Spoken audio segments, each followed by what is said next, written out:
Hang on, here we go. Court, all rise.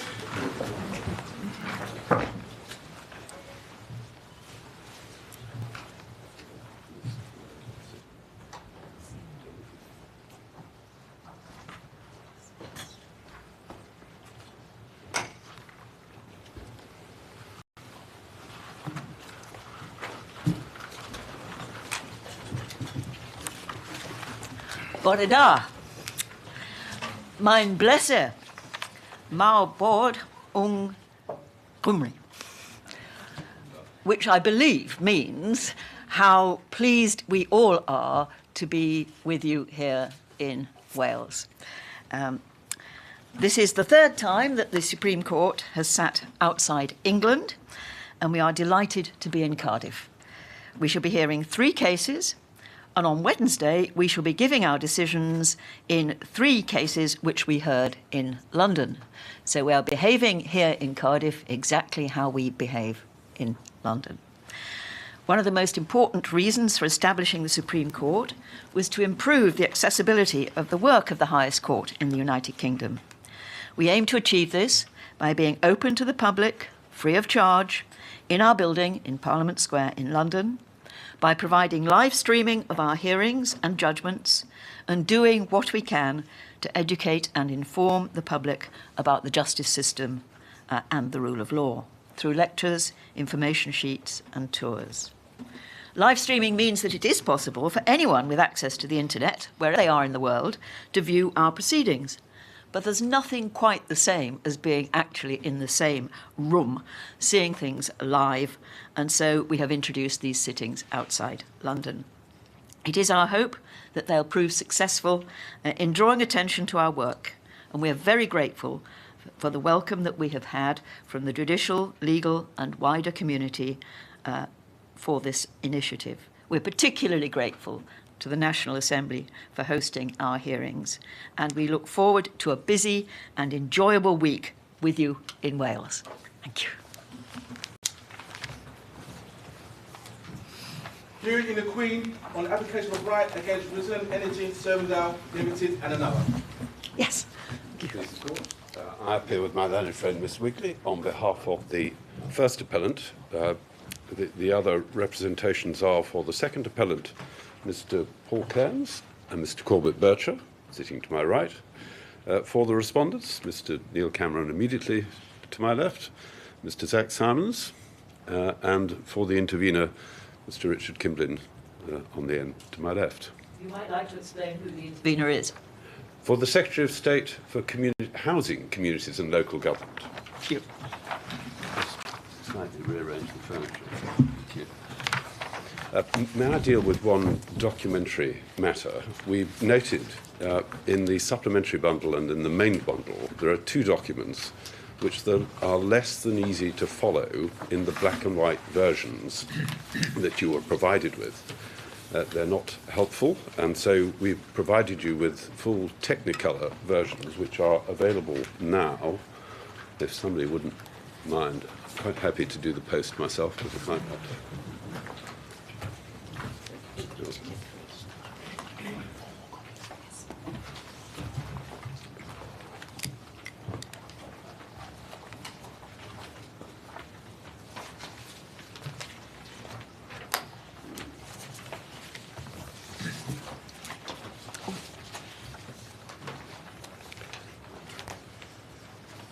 May I explain briefly the documents? The first one is from the additional papers. It should have the page number on it that it relates to 2221 and should, without any red ink, look like that. That is a resilient energy model. It's a generic illustration of the way that the resilient energy model works. It is not a community benefit society illustration. So, for example, it has community investors, local 50-50 JV partners. It has the community fund because that's a part of the model, but it does not have any community benefit society investors, and it has no return of any surplus from the community benefit society. It's generic. The second page that we've provided you with is from Core Volume 1, bundle page 435, and is taken from the Alvington Court project, which you'll have seen some reference to in the papers. And again, the colour perhaps helps you to see, I hope it helps you to see, that this is a community benefit society model which is being shown here. So you can see from the second entry down, community benefit surplus, 16%, and then 4 up from the bottom, community benefit shareholders, 29%, and then more or less in the middle, community fund. So the difference is that the first one is generic, the resilient energy model without community benefit society. The second is illustrating, and it is illustrative, what happens with a community benefit society. I should say that the Alvington Court project benefited from the Department of Energy and Climate Change feed-in tariff, and so the distribution of income and the generation of income there would be different to the Severndale project. But those are, as it were, in the mathematics, not in the principles, but hopefully those two now will make it rather easier to understand what you have in the papers. We do not appear to have the extra papers electronically, at least I don't. Right. There is no 2221 in our electronic paper. Right. Well, at the moment, I'm afraid I can do nothing about that. You can do nothing about it. Others will have heard. Others will have heard my what I lady, say. What yes. you said, and we'll try and ensure that that happens speedily, so that that's corrected. My lady, my lords, these submissions on behalf of the first appellant assume the court has had the opportunity of reading the parties' written cases, the judgments of the Court of Appeal and Mr. Justice Dove, and the relevant background materials. I'm not proposing, other than by way of introduction, to repeat any of that. If at any stage I'm referring to something which is unfamiliar and the court would like to look at it, if you tell me, I will, of course, go to it. You will have seen that the planning permission, the subject to the judicial review challenge, was granted on the 30th of September 2015. It was for a proposed wind turbine subject to a number of conditions. Among the conditions was condition 28, requiring that the development should be carried out by a community benefit society registered under the Cooperative and Community Benefit Society Act 2014. The condition was imposed in response to concerns about the delivery of the scheme, and in particular the community benefits. Those were voiced by the respondent. The respondent complained there was no method of ensuring that these benefits would be delivered. They weren't being certified as being, in effect, deliverable by any sort of responsible body. He complained to the local planning authority about that. At the same time, council officers, in a report to committee, pointed out to members that the benefits were not being secured by any means which would ensure their delivery. In response to those matters, the first appellant then offered to commit to the scheme being carried out by the Community Benefit Society. The letter is the 15th of July. The court will have seen it in the bundle. If you'd like to look, as I've said, please tell me. Members wanted to ensure that the scheme would run for the benefit of the community, and so the condition 28 was proposed. That's recorded in the committee minute, which again the court will have seen. That was the means by which the development would be delivered and ultimately run for its lifetime. There were no conditions or legal agreements relating to or requiring that the funds generated by the project should then be disposed of in any particular way. The management of a community benefit society registered with the Financial Conduct Authority is required to be conducted for the benefit of the community. Section 2 of the Act, the court will have seen that. I propose to go to it unless necessary. The Act gives no further guidance as to what is meant by being for the benefit of the community, but the FCA have produced guidance on the community benefit aspect of the legislation and the regulatory requirements. This is in the supplementary bundle, which I'm very sorry is not available electronically, but if you've got the hard copy of the additional papers, it's at tab 49. additional papers. If I may I just indicate what it ought to look like in hard copy? I have to say, I don't see that. I don't think any of us have got those. Oh dear. Well, that's a considerable. Tab 51. Yes, those are the respondents' additional Yes, papers. but that's it. I don't even have those. Right. Right. Let's see whether we can immediately correct that. Excellent. Then, I've got respondents, yes.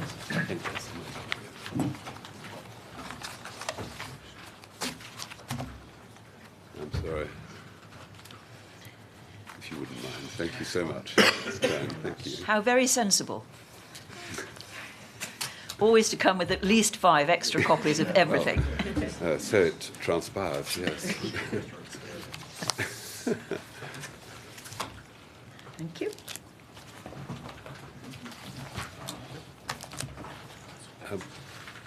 So it seems safe to assume that the court has not had the opportunity of seeing any of these additional papers. I'll bear that in mind, and if I go either too quickly or too slowly, if you tell me, please, I'll adjust the pace. I was going to go to tab 49 in the context of guidance about what community benefit means. This is the FCA. If you look at page 2271, the FCA finalised guidance 1512, and its guidance on registration, and this was a society which was required to be registered. The part to which we particularly draw attention, and we've not reproduced the whole of the guidance because that wasn't necessary, it is at page 2284.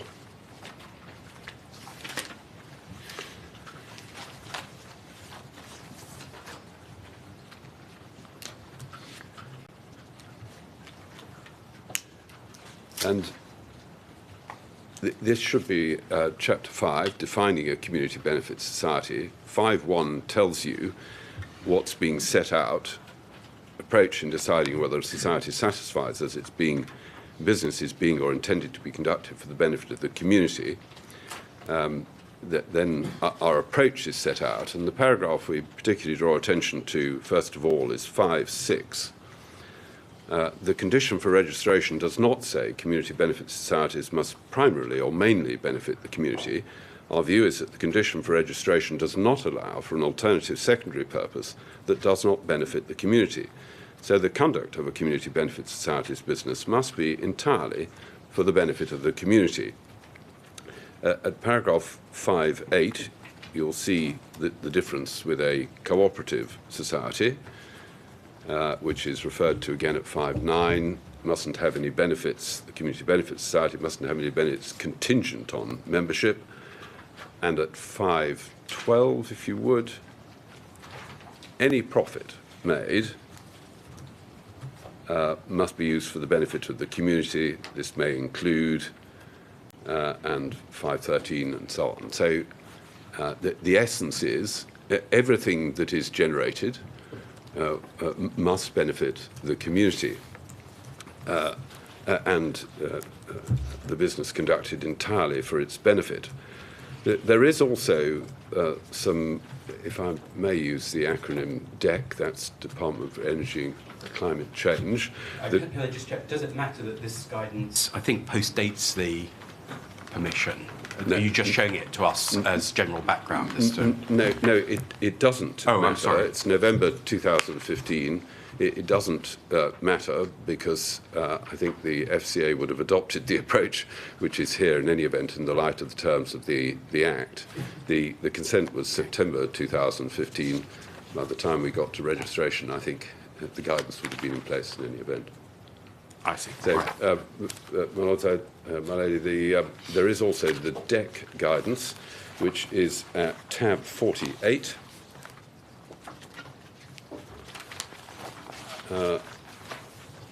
Which is described as a policy paper, DEC overview on cooperative societies and community benefit societies. If you look at page 2266, and the fourth paragraph, you can see why this was produced. developed a short, responding to a consultation, developed a short overview note on society models available to the community energy sector, provides information to community groups and so on.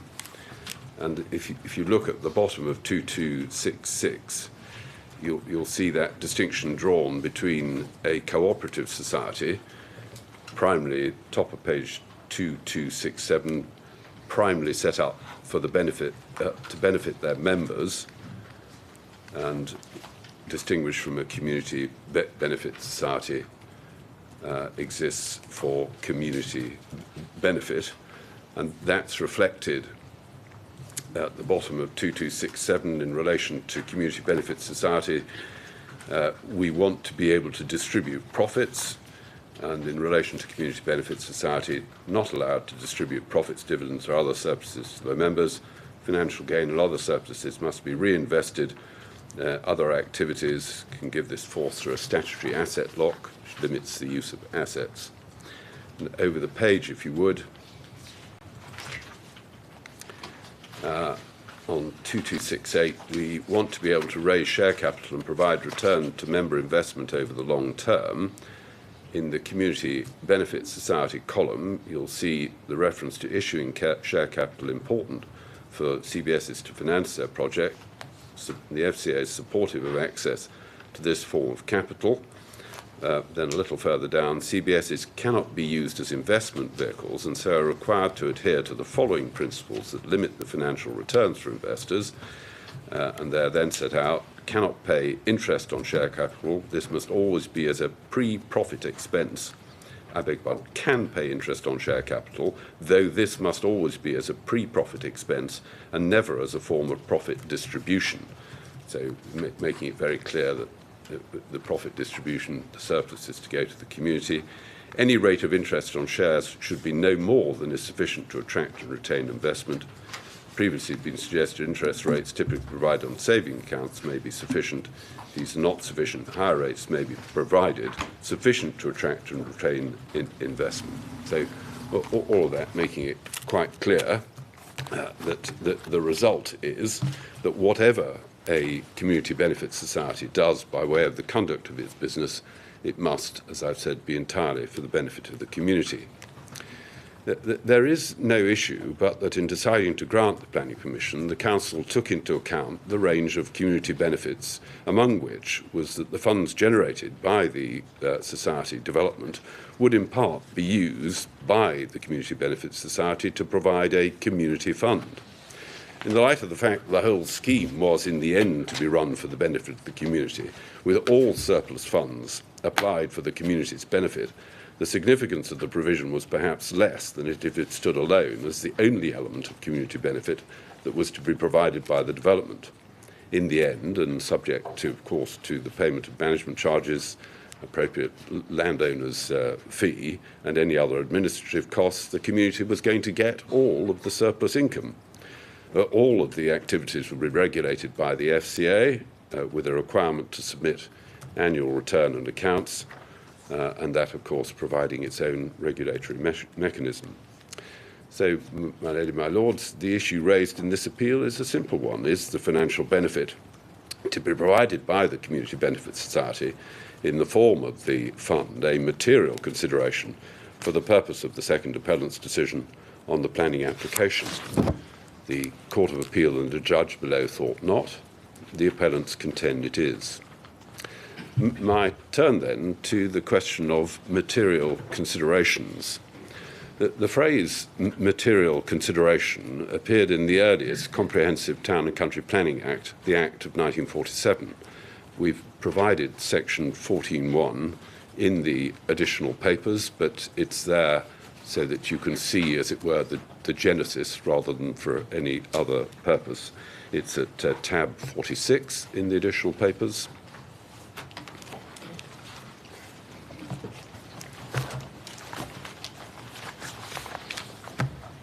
And section 14.1, we'll see its terms ending, shall have regard to the provisions of the development plan so far as material thereto and to any other material considerations. it is perhaps in some respects reassuring to know that that's a formulation which has survived more or less intact through to the current Act. There was a change introduced by the 1991 Planning and Compensation Act to require that the determination of any application was to be in accordance with the development plan unless material considerations indicated otherwise. In other words, the balance shifted as a consequence of that Act in favour of the development plan. That's currently reflected in Section 70 of the Town and Country Planning Act and Section 38(6) of the Planning and Compulsory Purchase Acts 2004. They're in the bundle, the court will have seen them. In effect, the development plan was made the starting and ending point in the consideration of an application unless material considerations indicated otherwise. The question then necessarily arises as to what in this context is a material consideration. The Act provides no definition of material considerations. The proper approach we submit to the interpretation of the Act is that it should be regarded as always speaking, that is, always speaking in the context in which it is required to be applied.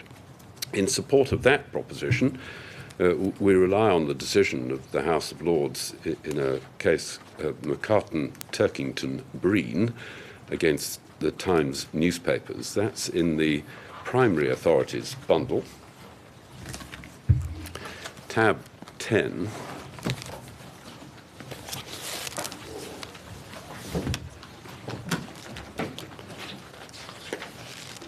Page 1415.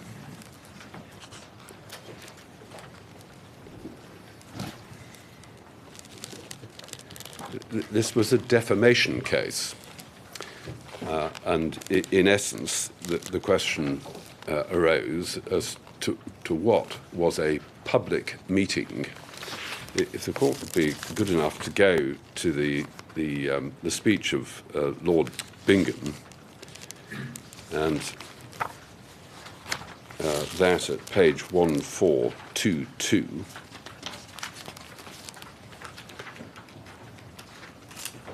The facts of the case are there set out, and you'll see that this was a Northern Ireland case, and it arose from allegations made against Private Lee Clegg. The facts are set out there at 1422. You'll see that a committee was set up. The committee organised a press conference. The question was the press conference a public meeting?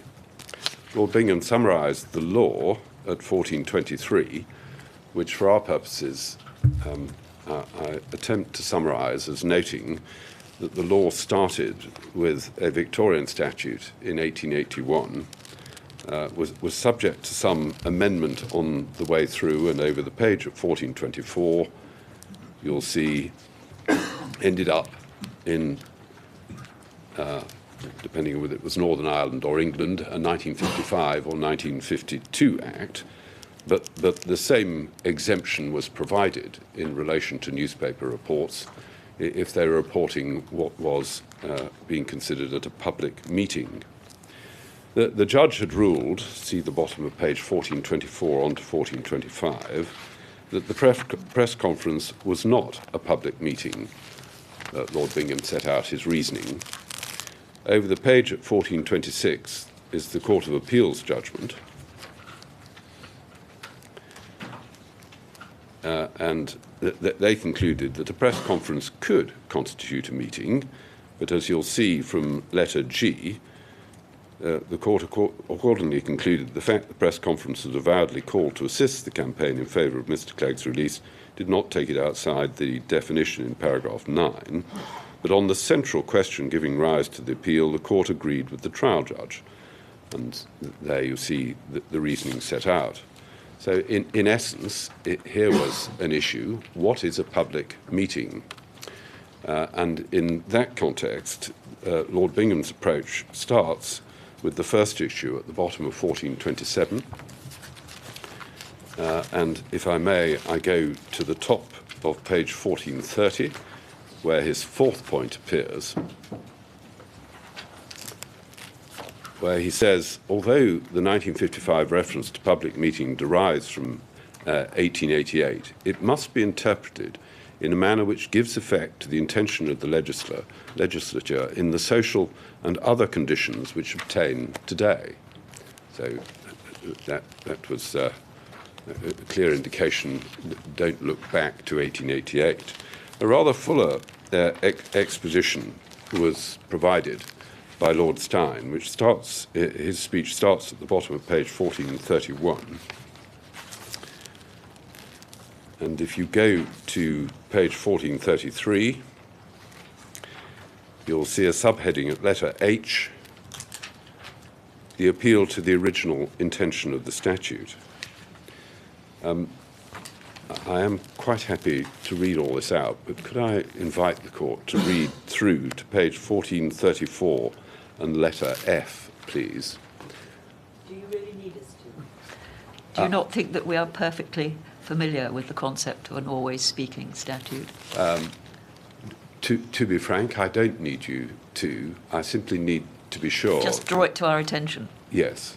And letter F encapsulates the appropriate reasoning and Lord Stone's approach, which, as my lady says, the court is no doubt familiar.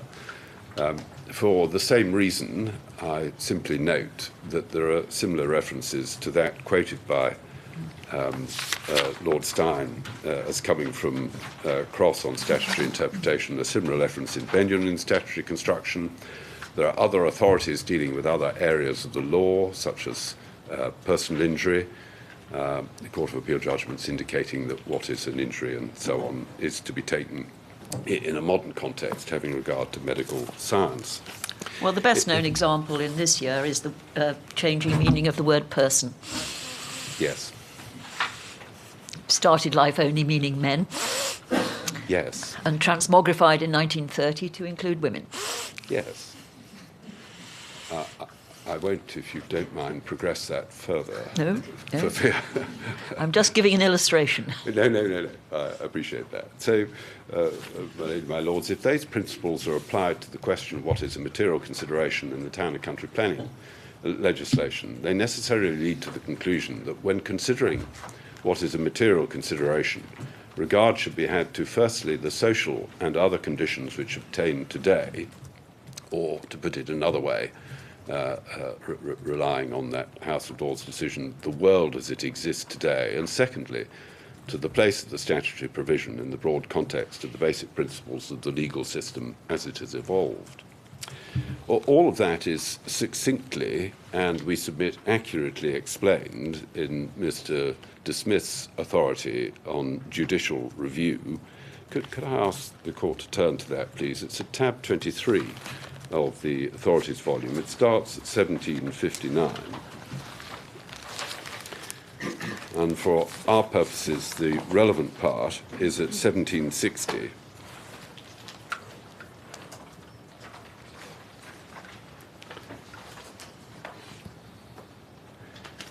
And paragraph 5040. Now, perhaps to say that we adopt this as part of our submissions. It deals with always speaking statutes, something which my lady has indicated the court would be familiar with, as I anticipated. But you should note at the end of that paragraph, De Smith continues, the area of land use planning provides a vivid example. Could I invite you, if you're not already familiar with it, to read paragraph 5041 and 5042, please? And if you would, 5043.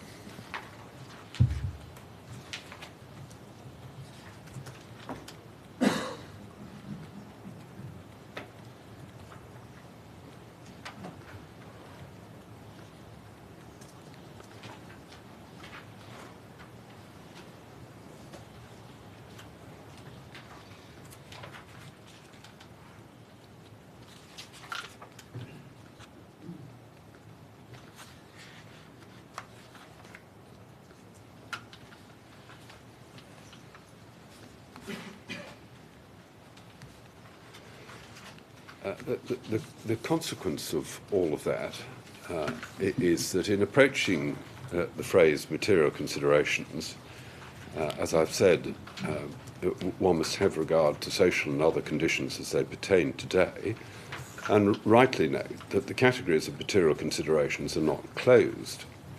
It is something as a category which is developing to reflect social, economic and policy considerations of the day. Whilst therefore what is material consideration is a matter of law, the judgment as to what is material consideration requires that the interpretative exercise should be informed what De Smith describes at the end of paragraph 5043 as some understanding of what planners on the ground actually do. The court will therefore need to be guided by those who keep abreast of changing social, professional expectations and approaches. That exercise of understanding what planners on the ground actually do and keeping abreast of changing social and professional expectations and approaches is exemplified by and given effect to by the need to have regard to current government policy on land use planning. That is, in effect, what planners are doing on the ground. There is no doubt and no one dispute that government policy is a material consideration required to be taken into account in the planning process. I don't think, as I've said, anyone would dispute that. Government policies are one of the means by which the changing trends in what is relevant for land use planning are reflected in the planning process. Policy is informed by research or investigation. It has an evidence base in many instances, and appropriately in a democratic society reflects societal expectation as to what will influence planning decisions. In any democratic society, the government's role in policy making will be an important influence on planning decisions. That role for government policy was explained in the Alconbury litigation, and the court has it in the Authorities Volume 2, tab 38. That will be a decision which at least one member of the court, I think, will have a certain familiarity. But in essence, there was a challenge to the lawfulness of the Secretary of State's exercise of powers in the town and country planning system based on the Convention, Human Rights Convention. The only part... Sorry, could you give us the MS page number, please? I hope it's 1949. Thank you. That's the beginning of the That's decision. the beginning of the case, yes. And the part I particularly wish to draw attention to is at 1998.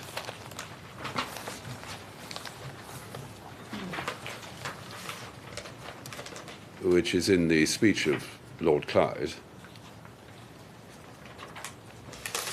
And paragraph 140, if I could invite the court, please, to read that paragraph.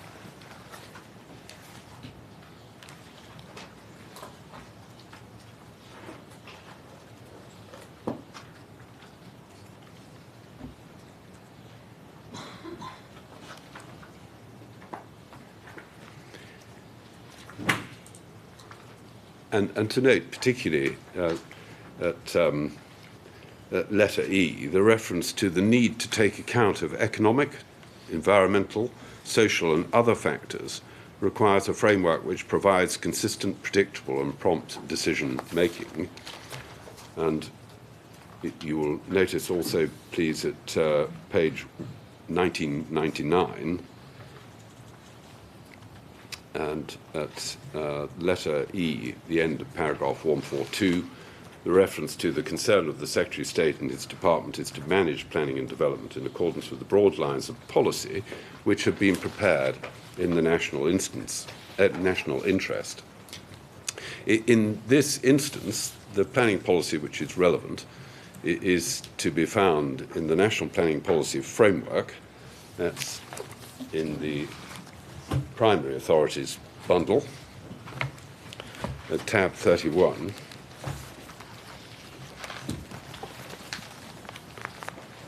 And page 1815.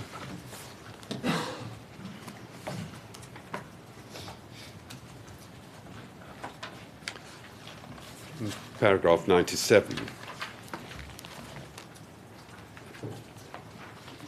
paragraph says, to help increase the use and supply of renewable and low-carbon energy, local planning authorities should, so here is an imperative, should recognise the responsibility in all communities, contribute to energy generation from renewable or low-carbon sources, and then the fourth bullet point, they should support community-led initiatives for renewable and low-carbon energy, including developments outside such areas being taken forward through neighbourhood planning. There is also then further policy guidance contained in the National Planning Policy Guidance Notes, which is at tab 33 of the Primary Authorities volume, page 1859.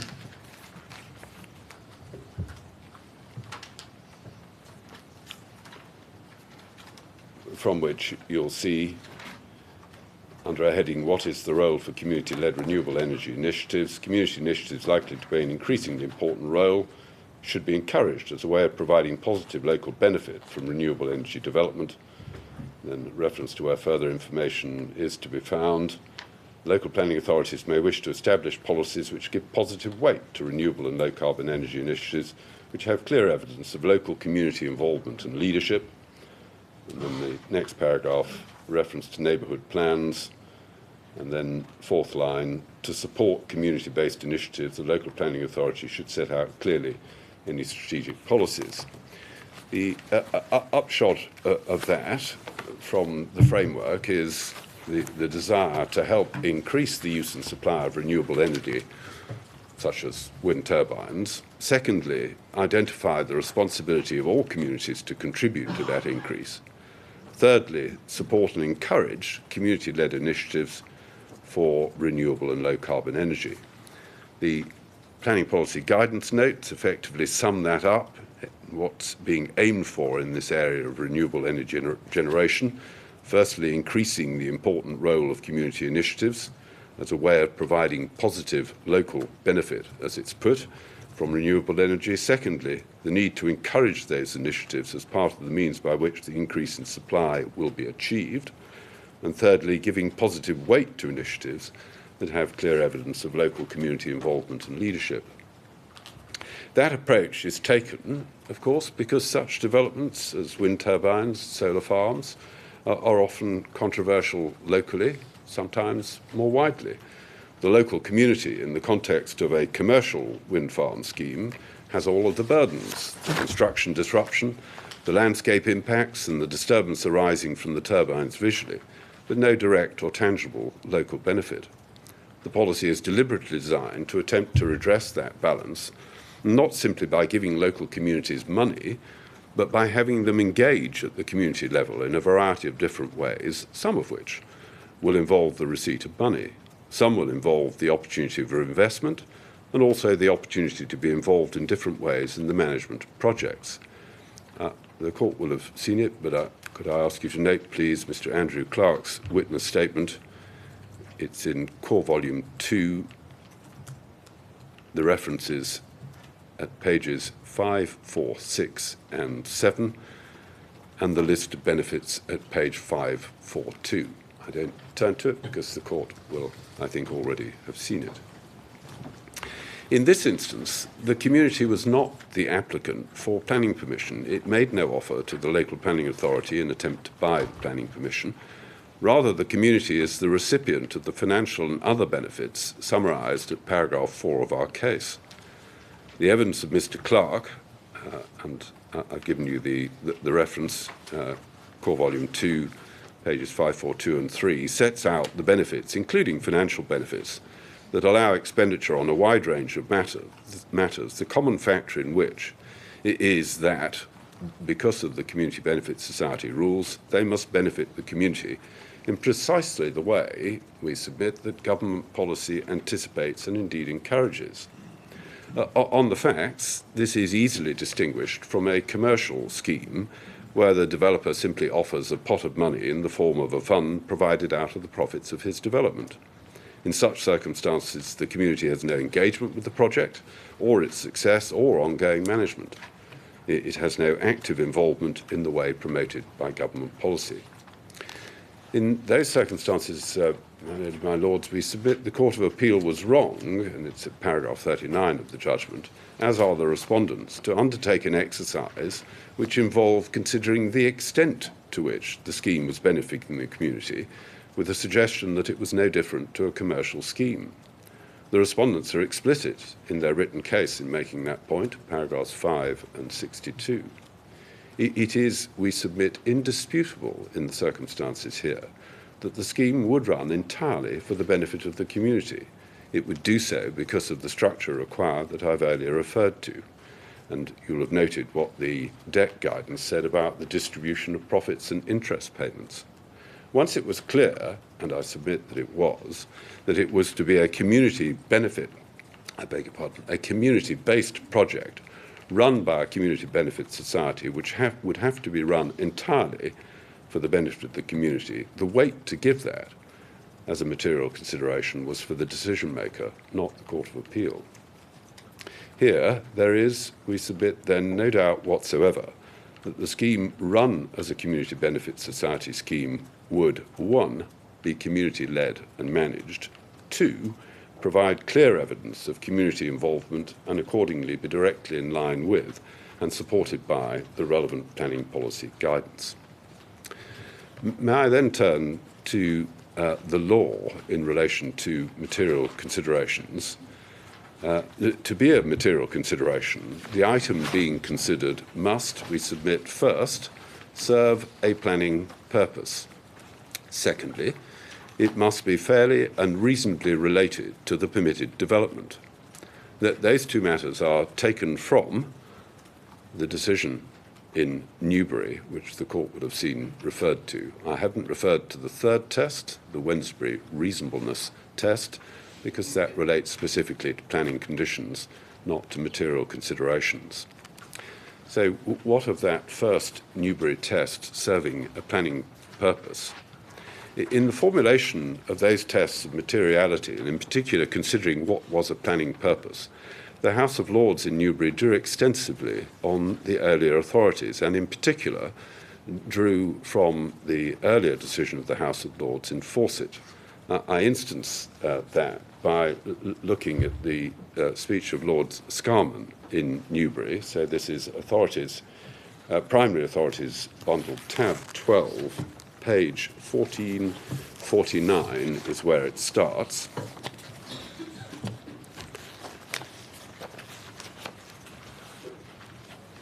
And if you go to page 1490,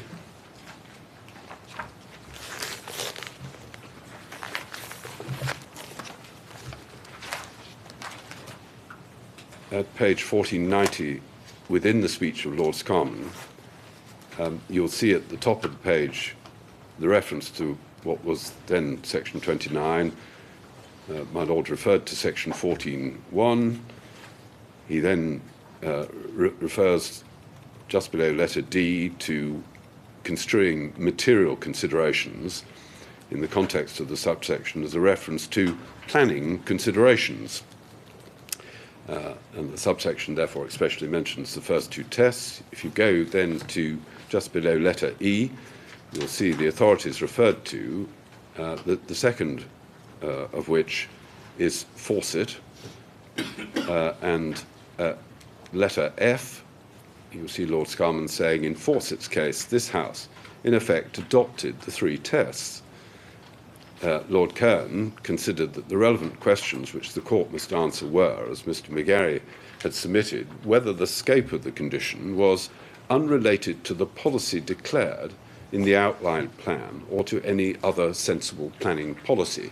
And you'll note there the reference to policy, which was being endorsed. So to Fawcett we should go in the light of the reliance on it in Newbury. Fawcett is found at tab 7 of the Primary Authorities volume. It starts at page 1307.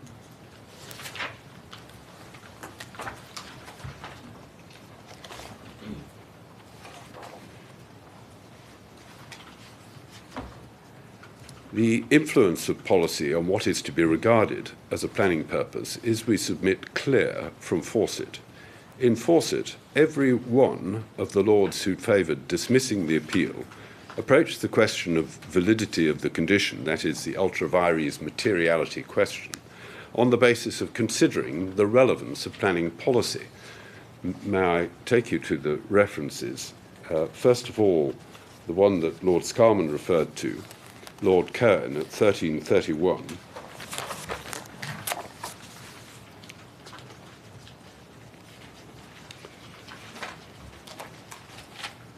And here, I'm afraid, there are neither letters nor paragraph numbers to assist, but on page 1331, towards the bottom of the page, there is a new paragraph that starts in support of. And you will see Lord Cohen saying, in support of the second alleged ground of invalidity, Mr. McGarry relied on the following argument. He said the scope of the condition was unrelated to the policy declared in the outline plan or to any other sensible planning policy, conceded and so on, the first argument. And that was the argument being referred to and effectively endorsed as the relevant question in Newbury. If you go to page 1332,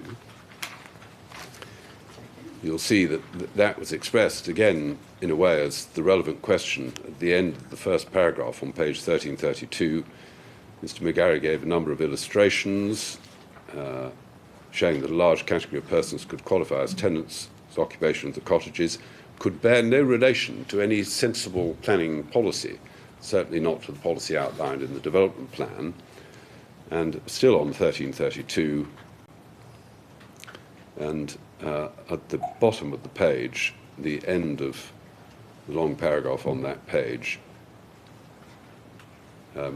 it is, he said, it is not possible to say the condition could not implement the policy, and this is, I think, Lord Justice Raymer in the Court of Appeal, not possible to say that the condition could not implement the policy outlined in that document. On the contrary, it seemed to me it was almost certainly will implement it, notwithstanding that it's disassociated from the policy in certain of its aspects.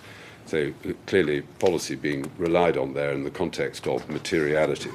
If you go to Lord Keith at 1346,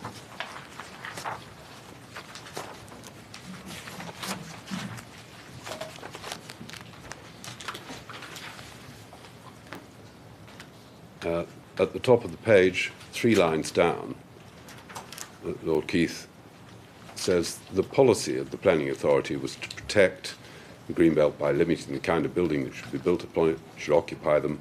I cannot say that that was not a reasonable and proper exercise of the powers. In other words, that the policy was reflecting something which was material. Lord Denning at 1350.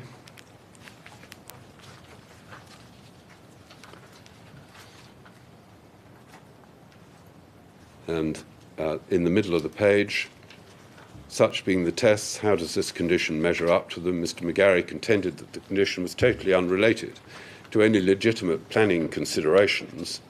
He then continued a little further down that paragraph. He said that this condition was so expressed that it carried no conceivable planning policy. Again, the policy being weighed in there. And finally, Lord Jenkins, two references. The first at 1355.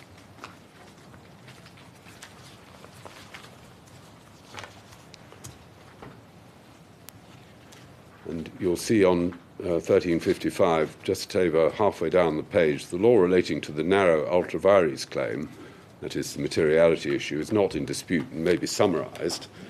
He refers to section 14.1, and then secondly, the power to impose conditions, they're expressed in Language Act to confer an absolute discretion on a local planning authority to impose any condition of a kind they think fit, is however conferred as an aid to the performance of functions assigned to them by the Act as a local planning authority, thereby constituted for the area in question. Accordingly, the power must be construed as limited to the imposition of conditions with respect to matters relevant or reasonably capable of being regarded as relevant to the implementation of planning policy. And if you go then to 1358,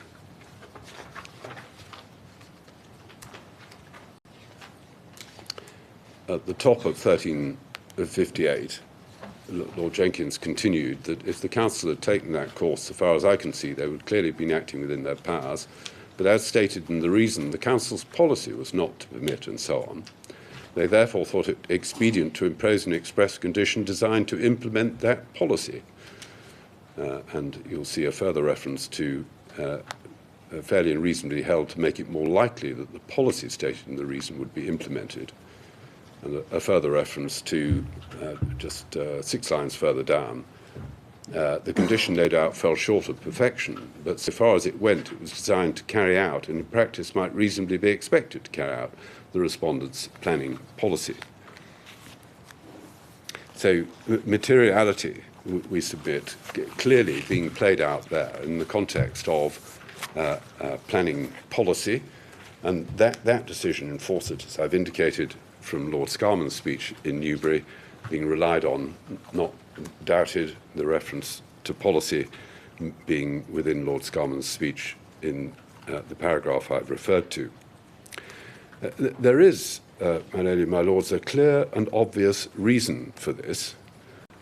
Policy bears on what is material as an appropriate reflection of what are current concerns related to land use planning.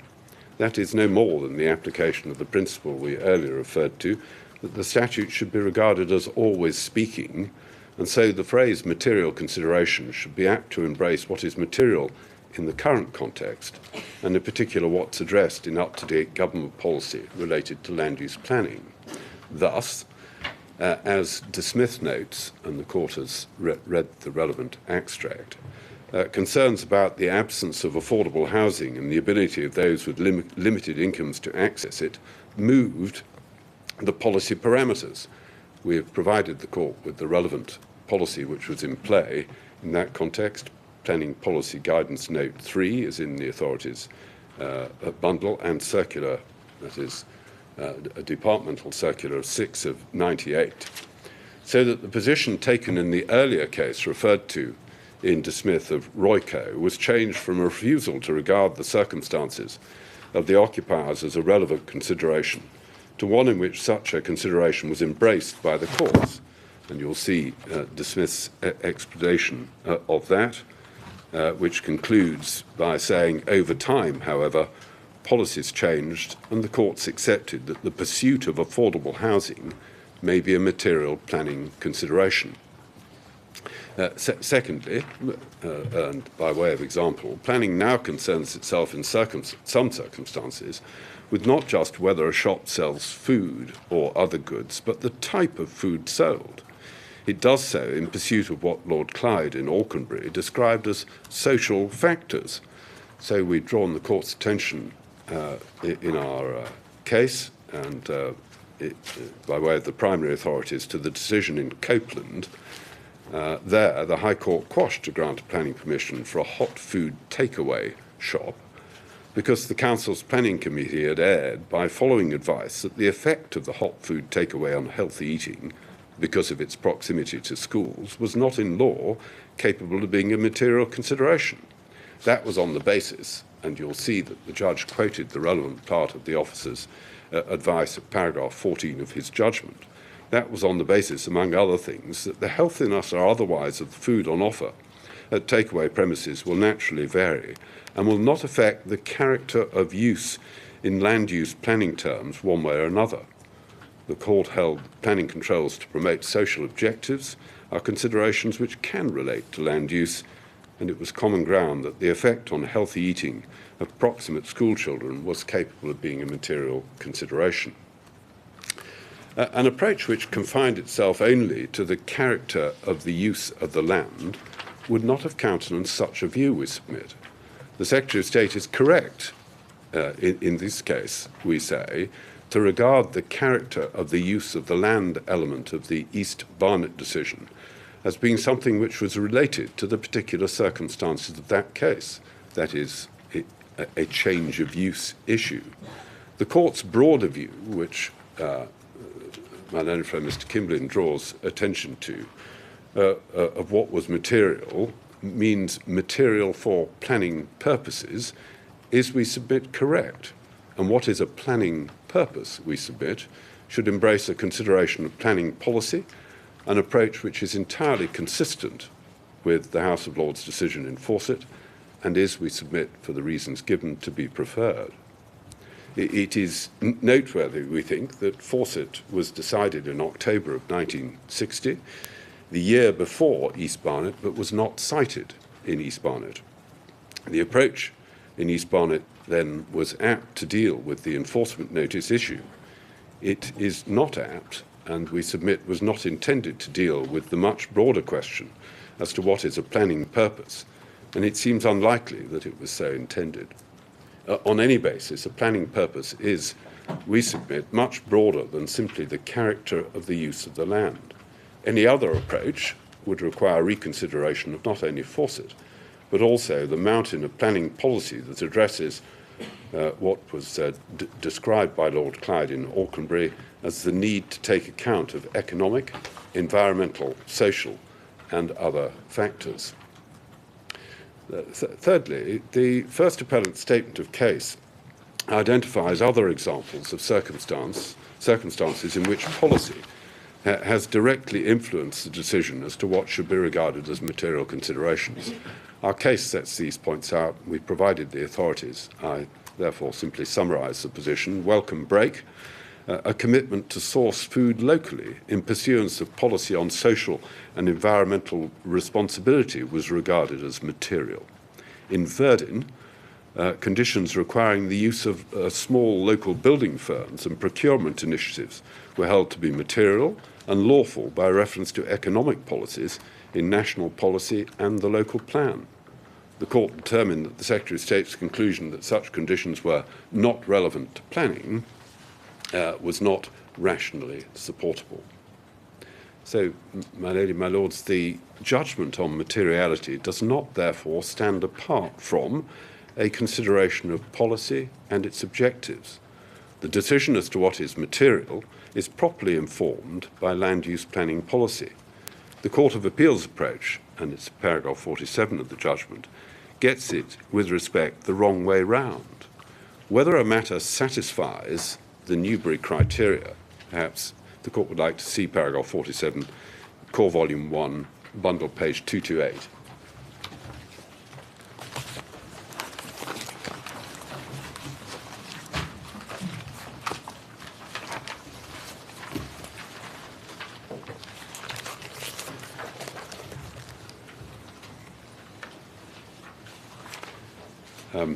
You'll see the reference at the beginning of the paragraph, which I've dealt with, or we have dealt with in our case, which is, I'm afraid, a ferocious, if I may respectfully say so, ferocious misquote of my skeleton argument in the Court of Appeal, which did not make any such concession at all. It related, the concession did, to the head note in the case that was being referred to. That the learned Lord Justice went on to say, in my view, the affordable housing case does not assist Mr. Kingston's cause, and certainly they do not support the proposition that in considering whether a matter which does not satisfy the Newbury criteria can be treated as a material consideration, the Court can consider how such a matter is treated by the executive government in its policy documents. That is, we submit, with respect, the wrong way round. Whether a matter satisfies the Newbury criteria and is therefore a material consideration is to be considered in the light of how it's treated in government policy. So the exercise is not one that involves deciding whether the Newbury criteria are met outside of a consideration of how the matter is treated in government policy. Any other approach risks what was referred to earlier, that is, effectively, the ossification of what are material considerations. Accordingly, if a matter clearly supports an objective of a land use planning policy, then subject to a challenge to the lawfulness of the policy as a whole, it should be regarded as a material consideration. In that regard, it's important to bear in mind the role of the development plan in the current system as the primary focus for decision-making. The respondent's case, and, my lords, if you could just note it, it's in Core Volume 1, and paragraph 40 of page 119,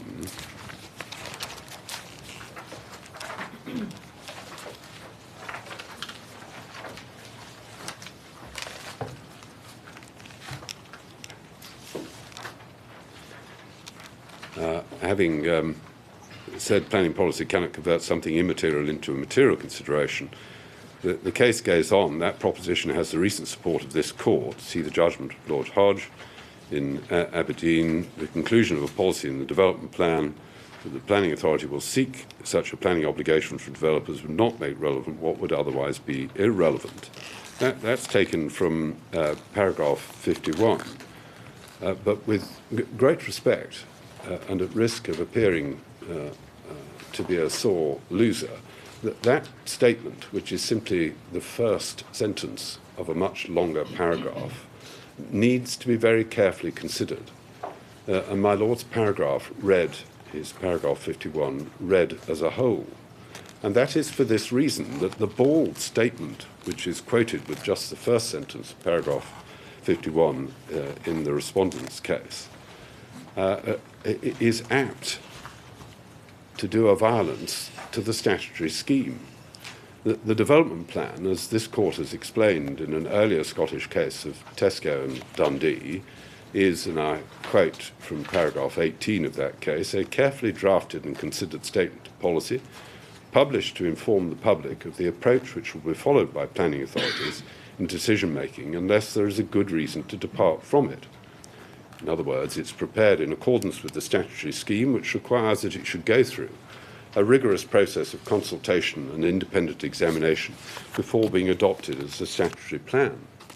The means by which the plan can be challenged is provided for in the statute. That's section 113 of the Planning and Compulsory Purchase Act. We've provided that in the additional papers. The provisions of section 113 are preclusive. That is, they exclude any other means of questioning or challenging the plan. Once adopted, decision makers are required by statute to have regard to it and to determine planning applications in accordance with it, unless material considerations indicate otherwise. That's section 70 of the 1990 Act and section 38(6) of the 2004 Act.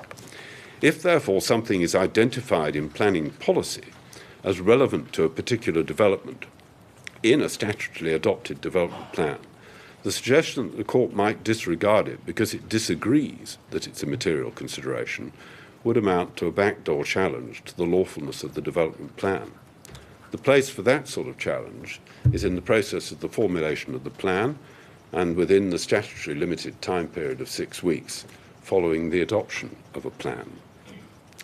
My Lords, may I move from those matters to the question of community involvement, the implementation here of the policy. All of the indications of community involvement and engagement are to be found in the Community Benefit Society organisation, and within that and under its control, the existence of the Community Benefit Fund. To separate out the Community Benefit Fund as being something which stands alone is, we submit, the wrong approach. It is, in the circumstances of this case, an element of the overall scheme and a demonstration in part of community involvement and engagement in the provision of renewable energy. Still less, we submit, is it appropriate to set about considering how the Community Benefit Fund might be spent. The fund is the consequence of the fact that this is a community scheme. What the fund is spent on is not material to the decision, any more than it might be material how a developer spent his profits. So let's give an example of that. Government policy particularly supports economic growth in rural areas in order to create jobs and prosperity. That was in paragraph 28 of the National Planning Policy Framework of 2012. The court has it in the additional papers at tab 47. But that's, for my purposes, enough of an extract. Business profits are, of course, a consequence of economic growth. The fact that a business owner, or indeed her employees, may spend her profits or earnings on holidays abroad, outside the local rural area of development, and indeed perhaps outside the country, plainly does not make the economic benefits of her development something which are not to be taken into account. In other words, you don't look at how it's spent, but look at what the effect of it is in terms of the implementation of the policy. It necessarily follows that a determination of what is material in planning terms is not a determination which is to be made separate from what is in relevant planning policy, If the court is to adopt an approach which allows the statute to always speak, and so to be informed by what planners on the ground are actually doing and keeping abreast of changing social and professional expectation, an approach informed by the changing policy is necessary. The Court of Appeal's approach, paragraph 48, you may like to see that, it's in Core Volume 1, page 228.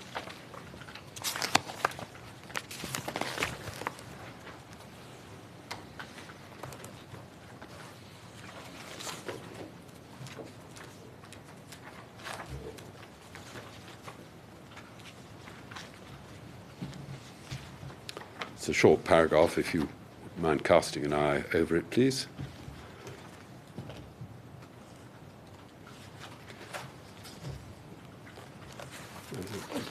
My Lords, that, as I say, focuses inappropriately on a consequence of community involvement. So it's focused on what the community fund might be spent on, to the point of wanting to identify where every pound might go. The error in that approach, we respectfully submit, is in principle the same as the error of the approach that was identified in Great Portland Estates. If you could take that up, please, in the Primary Authorities volume. It's at tab 22, starts at page 1744.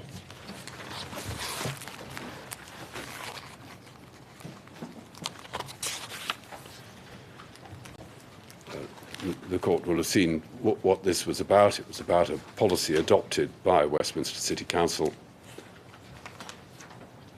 trying to preserve within the city certain effectively industrial uses. The policy was set out in the head note, and the head note, I think, accurately summarises what the challenge was about. If you go in the bundle to page 1752, you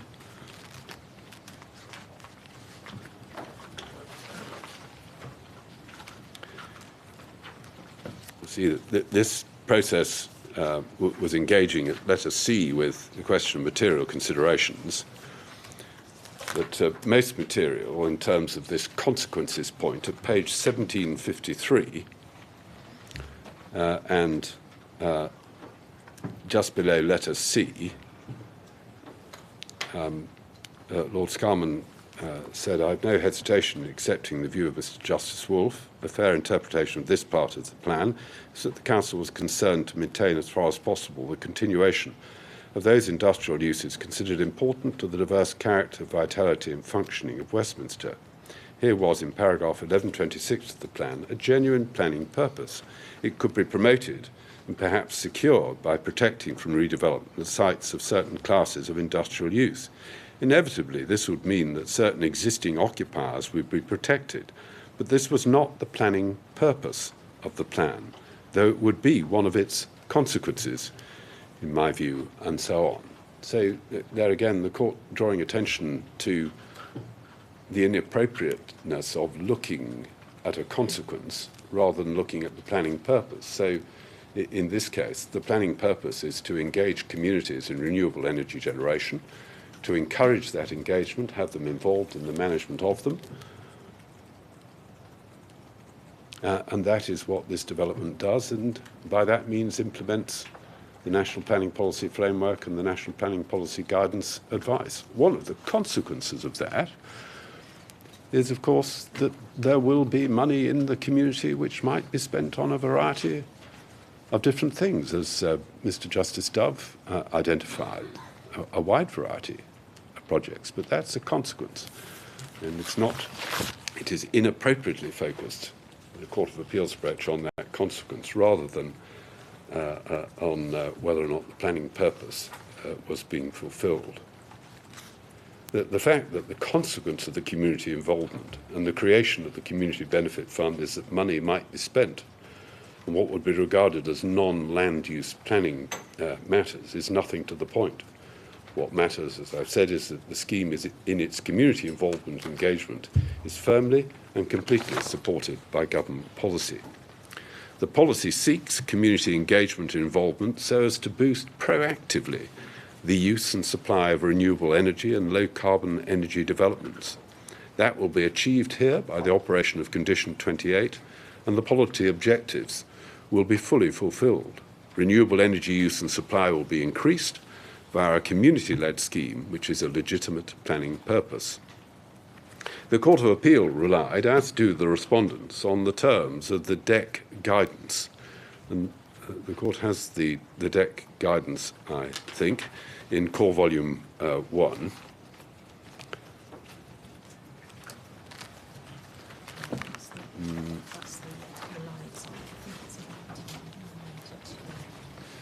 Yes, I'm reminded that we've managed to split this guidance into two parts in the bundle, for which I apologise. The part which is relied on by the respondents and referred to by the Court of Appeal, I think most obviously, is the part to be found in Core Volume 3.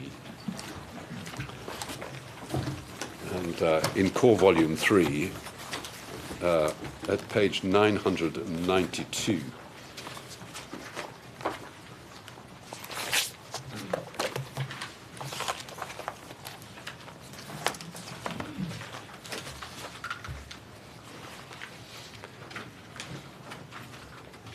and on page 992, and this is even more confusing, at least in the hard copy bundle, because in the middle of the page is 840, but that's the old appendix number. So 992, as Ms. Wigley reliably informs me, the right number to be referring to. It is. Thank you. Then the part of the guidance that's particularly referred to is that which is in the right-hand column, the first complete paragraph. There is a strict principle in the English planning system that a planning proposal should be determined. If you cast your eye over that.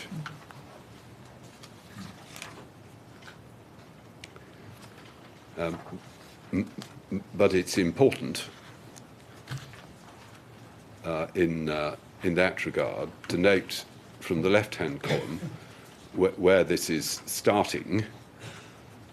That is, it's dealing with, from the second paragraph in the left-hand column, community benefits, and as to what are the community benefits which are being considered. If you go back, still I hope in this volume, to page 970,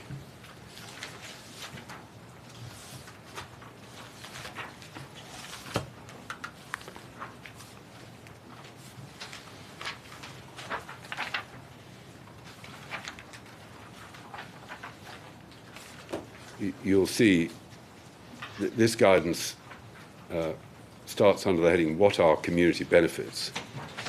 And then after an introductory paragraph, community benefits include: 1, community benefit funds, voluntary payments from an onshore wind developer to the community, usually provided by an annual cash sum, and then benefits in kind, other voluntary benefits which the developer provides to the community. It then continues, in addition to the above, there can also be, and then community investment, shared ownership, 4, socioeconomic community benefits, job creation skills, 5, material benefits derived from actions taken directly related to the development. This document, we are told after 5, right-hand column, this document contains guidance on community benefit funds and benefits in kind, points 1 and 2. The provision of community benefits is entirely voluntary. They're not compensation payments. And then you'll see material and other socioeconomic benefits will be considered as part of any planning application for the development and be determined by local planning authorities. They are not covered by this guidance. So the guidance is very clear that what it's dealing with is cash payments by a commercial developer into a fund on a voluntary basis. In effect, it's following a government protocol agreed with the industry. What it's not dealing with is community investment schemes, and you'll notice that it has no reference at all to community benefit societies. And the reason for that, I think, is clear from the date of the guidance, which was, I think, 2014, and so it would have been produced without having the benefit of departmental consideration of the introduction of community benefit societies. Part of the reason why we've put into the additional papers bundle the additional debt guidance to which I drew your attention earlier is so that you can see the very obvious support that that debt guidance gives to community benefit societies as having a role in supporting renewable energy development. This guidance, so much relied on by the Court of Appeal and the respondents, simply does not address that form of development. So the Court of Appeal's approach we submit, failing to recognise the clear distinction between voluntary payments by a commercial onshore developer with the payment of cash to a community benefit fund and schemes where the community is the developer and the whole scheme runs for the benefit of the community. And in circumstances, the first circumstance, clearly, that's something the guidance is clear about, not to be taken into account. The developer is effectively just providing cash. But that is wholly unrelated to the development here. The whole scheme here will function in a way which is directly related to the fulfilment planning policy, which seeks to encourage community involvement and engagement. To regard that as breaching the Newbury guidelines involves separating the Newbury guidelines from land use policy objectives and focuses on one consequence or outcome of community engagement. It is, we submit, a back-to-front approach, which results in the rejection of the materiality of community involvement engagement on the back of that one consequence that I've referred to in terms of the expenditure of money that is generated. May I then turn to the second Newbury test, that is the question of a connection to the development.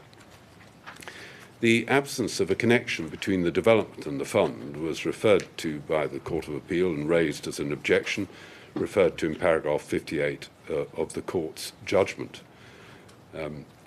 As you can see, if you take up the judgment again, Core Volume 1, page 225,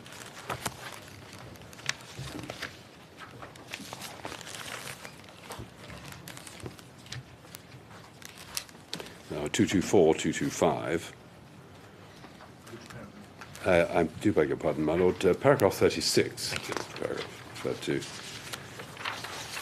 At the end of that paragraph, and at the top of page 225, you can see Lord Justice Hickinbotham saying, neither the source of the funds nor the fact that a matter is regarded as beneficial to the public make a matter a material consideration for planning purposes.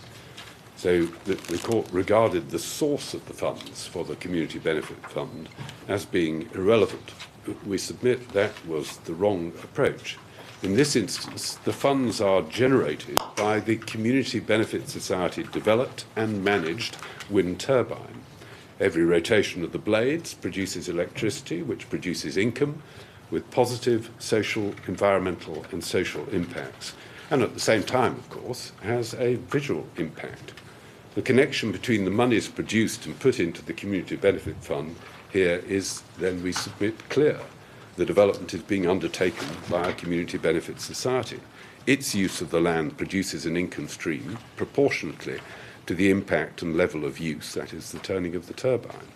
The income stream then, one way or another, ends up meeting the single objective of benefiting the community, as it's legally required to do. The connection is real and obvious. The funds generated are proportionate to the income from the turbine and its impact. In the context of a Community Benefit Society developed and managed scheme, the payments made to the community in any form are the outcome of the community engagement sought by the planning policy. The source of the funds is directly relevant in the context of the policy and its objectives.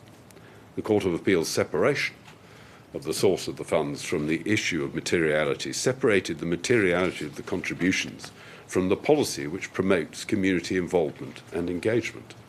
That was the wrong approach, we respectfully submit, and led to the wrong decision on the lawfulness of the Council's approach. The connection between the development and the Community Fund in this case is real and substantive, particular significance in the particular planning policy context. There should have been, we submit, no doubt that the second Newbury test was met. Now, I then say something about the question of buying planning permissions and backdoor taxation, both of which feature and have featured in the respondent's case. There is here no danger of the buying of a planning permission. The local planning authority are not being induced to grant planning permission by a payment which is unrelated to the development, apart from the fact that it's being offered by the developer. And those words, apart from the fact it's offered by the developer, taken from Lord Keith's speech in the 1995 Tesco decision, referred to in the written cases the court will have seen. The whole scheme here has one objective, firmly aligned to the relevant planning policy. That is, to benefit the community which is being impacted visually by the development proposed. It is nothing like a supermarket operator offering payments. That, you'll recollect from the respondent's case, was an example they gave. The supermarket is being run to generate profits for the company. It's not a community venture in any respect. The offer of a payment by the developer to set up a fund for any purpose would not make the supermarket a community project, nor would it be a rational response to any planning policy. There is simply no policy parallel with the community involvement in renewable energy. Neither is there any prospect of some form of backdoor taxation. Local planning authorities can legitimately choose between schemes which offer benefits and choose the scheme which offers the greatest benefit. Support for that proposition you'll find in Lord Hoffman's speech in the Tesco stores decision. It's in the Primary Authorities volume at tab 20 and page 1698.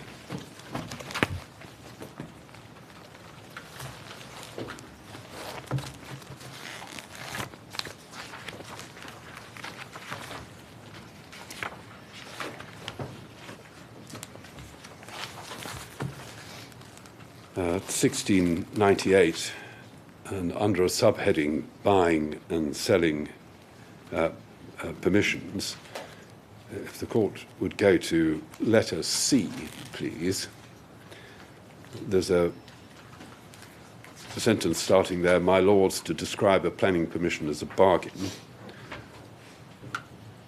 You see, Lord Hoffman says, to describe a planning decision as a bargain and a sale is a vivid metaphor, but I venture to suggest that such a metaphor, and I could myself have used the more emotive term auction rather than competition to describe the process of the decision-making process in Plymouth, is an uncertain guide to the legality of a grant or refusal of planning permission. It's easy enough to apply in a clear case in which the planning authorities demand it or take the account of benefits which are quite unconnected with the proposed development. But in such a case, the phrase merely adds colour to the statutory duty to have regard only to material considerations. In cases in which there is a sufficient connection, the application of the metaphor or its relevance to the legality of the planning decision may be highly debatable. I have already explained how in a case of competition, such as the Plymouth case, in which it's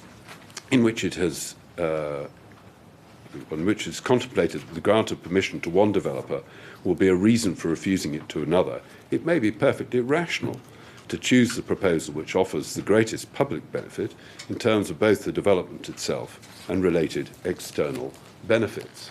So no difficulty arises from a local planning authority's point of view in choosing the scheme which offers the greatest benefit, as long as, of course, there is some connection with the development. So as long as the benefits are legitimate in the sense of being material and related to the scheme, it would not be illegitimate to prefer the scheme with the larger contribution to the community. It would be a matter supported by policy and, of course, of consequence to the decision being made.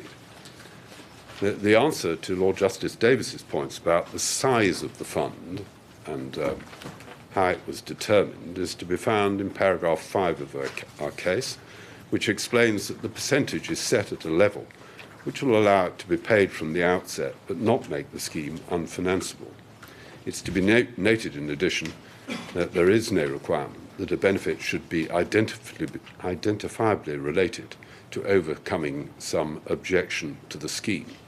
We've referred to that in our case, but it arises from the then Lord Justice Hoffman's judgment in the Plymouth case. My Lady, my Lords, I propose then to move to some comments, if I may, on the case of the intervener. The Secretary of State's case is, we submit, largely supportive of the first appellant's case. We specifically endorse the submissions of paragraphs 11, 12, 16 and 18 and 22, which are, we think, at one with our approach as to what is a material consideration, what is a planning purpose. Additionally, the Secretary of State wants to align the tests of materiality for conditions with the tests of materiality for planning obligations. As a matter of policy, those tests are already aligned in the sense that the National Planning Policy Framework requires, as a matter of policy, that conditions should only be imposed where they are necessary. For that, the Court will need the additional papers. And tab 47, or page 2263. We do, in fact, have them electronically, but not numbered consecutively to the main bundle. So, of the 132 pages that there are in this document, where do you think I might find it? Let me make a guess. Let's say about page 100 and... Did you say 189? 89. I've got a bit of 100 on one side, 89 on the other. Let me split the difference and say somewhere about 90 to 95. Is it planning conditions and obligation? That's it. Yes. And which page? That is 89. 89. Well, there we are. See, spot on. Thank you. This is the National Planning Policy Framework. I should make clear 2012. The Court is not going to be delighted by having to look at the 2018 revision because it wasn't, of course, in place when this case was being dealt with. But here, planning conditions and obligations, the policy advice, local planning authorities should consider whether otherwise acceptable development could be made acceptable through the use of conditions or planning obligations, and then a reference to when obligations should be used. 204, planning obligations should only be sought where they meet all of the following tests. And then the tests are set out for planning obligations. And then at 206, planning conditions should only be imposed where they are necessary, relevant to planning, to the development to be permitted, enforceable, precise, and reasonable in all other respects. So there you see the alignment of the necessity test in policy terms.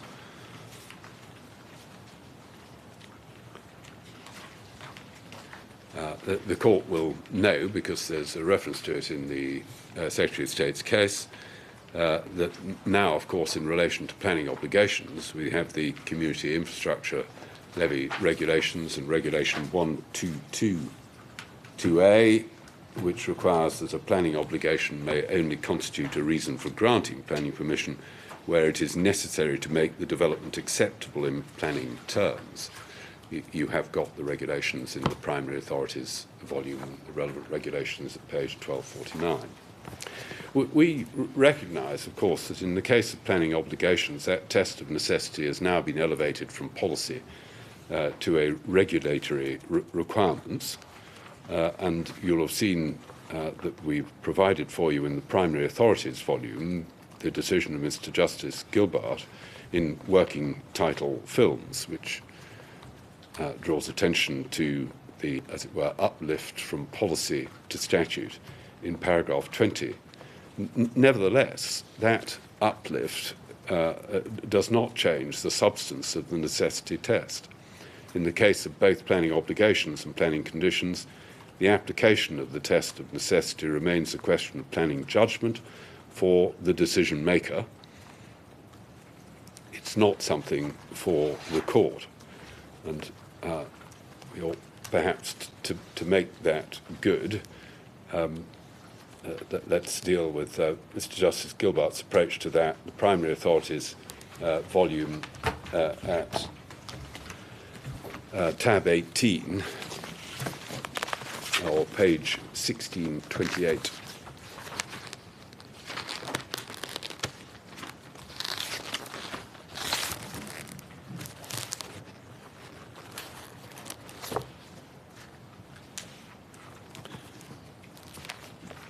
And paragraph 25 at 1628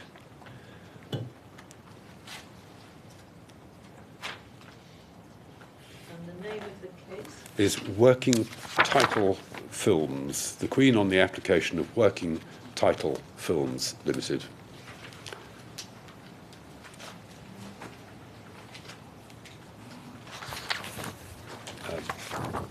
The relevant part for these purposes, whether the necessity test or how the necessity test is to be approached, paragraph 25 of page 1628.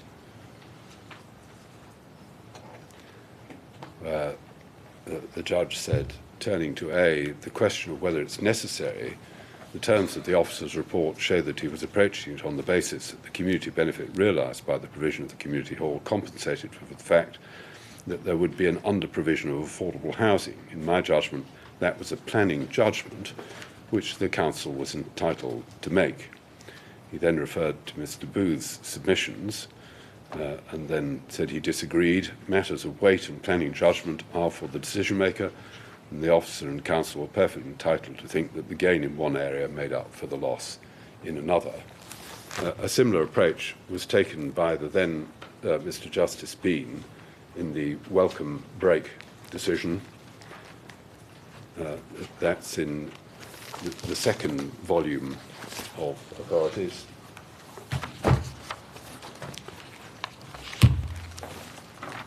Tab 41 and page 2091.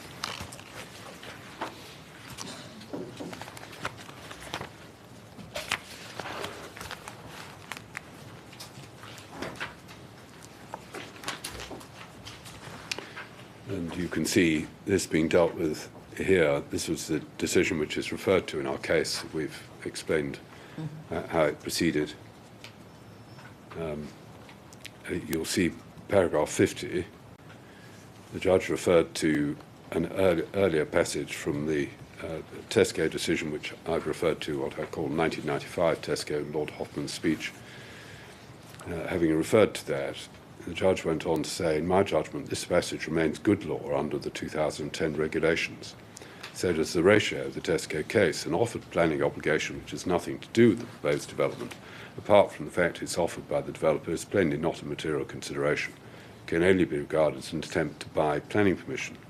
However, if it has some connection with the proposed development, which is more than de minimis, then regard must be had to it. The extent, if any, to which it affects the decision is a matter entirely within the discretion of the decision maker, in other words, a matter of judgment. So the necessity test involves nothing more than the decision maker being satisfied that a countervailing benefit helps compensate for planning harms or deficiencies, such as to tip the balance in favour of approval. That was, in substance, what we saw at paragraph 25 of what Mr. Justice Gilbert was saying. That, I may say, and I don't propose to take the court to it, at least at this stage, is consistent with what was said in the Plymouth decision. That's the primary authorities, tab 14, page 1525, and the judgment of the then Lord Justice Hoffman. In this case, there is no doubt that the Secretary of State's necessity test was in fact met, albeit that in this case it's a policy matter because it's a condition, not a planning obligation. The Secretary of State obviously considered whether or not the test was met, because he directed that the application should not be determined until he'd had the opportunity to consider it and whether he should recover it for his own determination. The court will have seen from Core Volume 3 the holding direction followed by the lifting of the holding direction. Core Volume 3 and tab 42, page 763. The Planning Committee considered that the Community Benefit Society condition was necessary to ensure that the development would be run by the community, run by the community for the community, with its consequential community benefits, a feature that went towards outweighing the impacts of the scheme, and so was a countervailing benefit to set against the disadvantages of the scheme. As a matter of principle, that approach is no different to the approach adopted by Mr. Justice Gilbert in working title films in relation to Section 106, demonstrating in reality that short of introducing a statutory test applicable to conditions, there is already alignment being sought by the Secretary of State between the test applied to the condition and the applicable test for planning obligations. So, my lords, my lady, and I hope amply within the time estimate, may I produce some conclusions which I hope are appropriately and pithily expressed. Material considerations are not a closed list. As shown by examples relating to such matters as healthy eating and affordable housing, the dynamic relationship between government policy and conventional perceptions of land use enables the concept of planning purposes to move with the times and reflect changes in societal priorities and advances in science. Secondly, the legality of the relevant government policy has not been questioned. It's not been said that the policy is for anything other than proper planning purposes related to land use matters. Thirdly, measures taken to comply with such lawful planning policies similarly cannot be said to be for anything other than proper planning purposes related to land use matters. Fourthly, Condition 28 was necessary to ensure that the development complies with government policy which encourages local community involvement in renewable energy development and the provision of what the policy refers to as positive local benefits. Compliance with that policy was a matter relied on and taken into account in support of the planning application, something referred to at paragraph 14 of the agreed statement of facts and issues.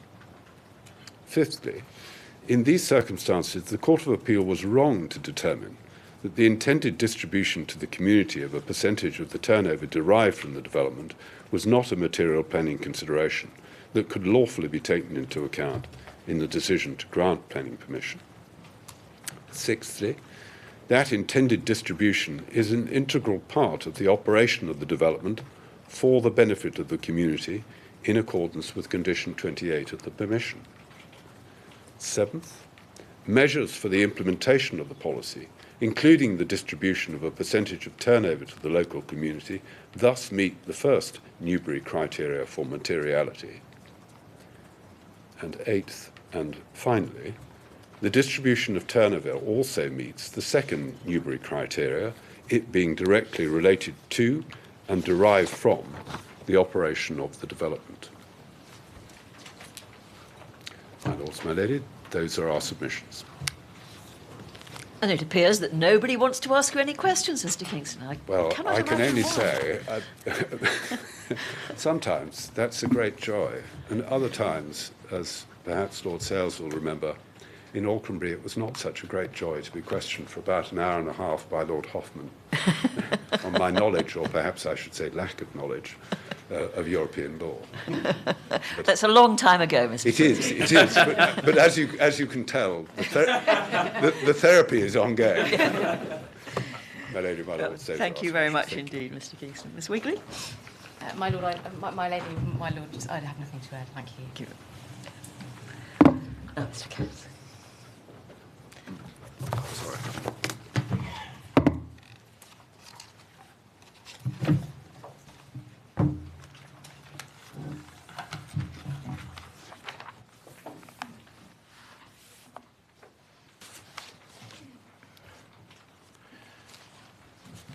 My lady, my lords, I'm acutely aware of the limited ambit within I take part in this appeal in view of the written case that was submitted by the second appellant, and within the limits of that clearly circumscribed participation, can I just make a few points? Is that not speaking?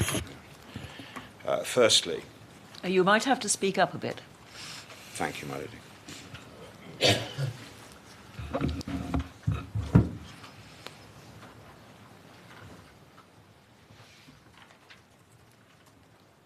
I hope that that's slightly improved in terms of certainly the volume, if not what I say, but there we are. My lady, my lords, insofar as the second appellant is concerned, you will have seen already the factual matrix within which the decision was made. Part of my role here is to assist, if you wish me to go into any further detail about the manner in which the decision was ultimately reached.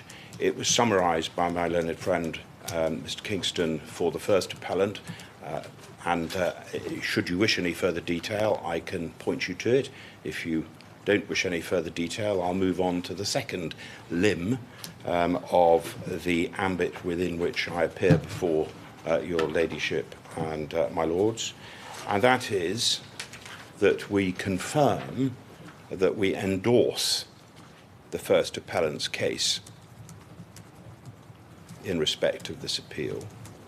You will have seen from the skeleton arguments that were submitted on behalf of the council, both at first instance and the Court of Appeal,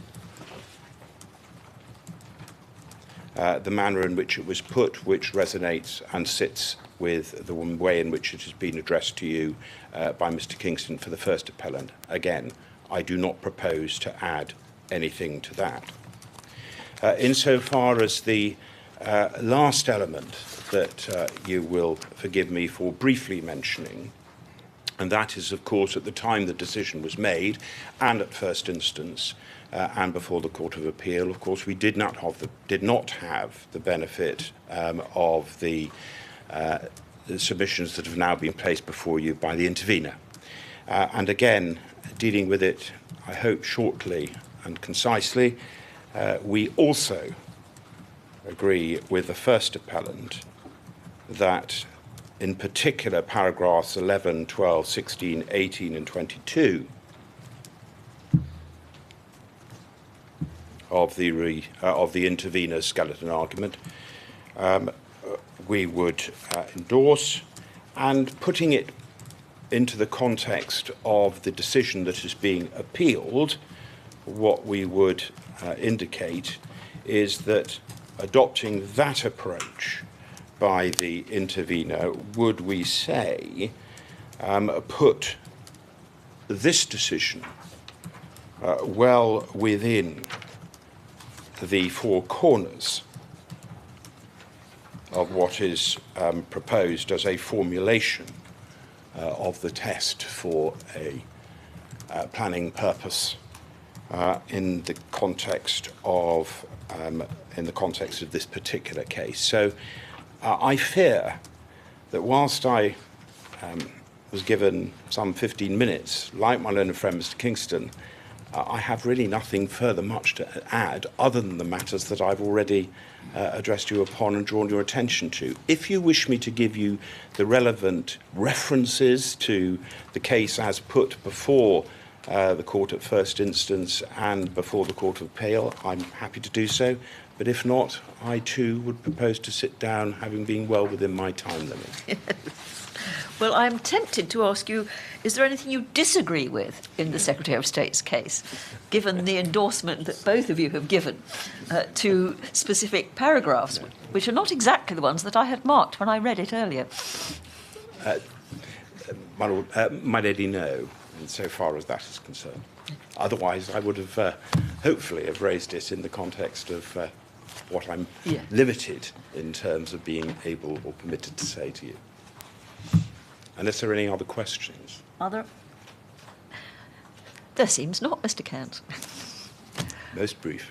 Well, we're very disappointed not to have heard from you further, but... Oh, I can go on if you... No.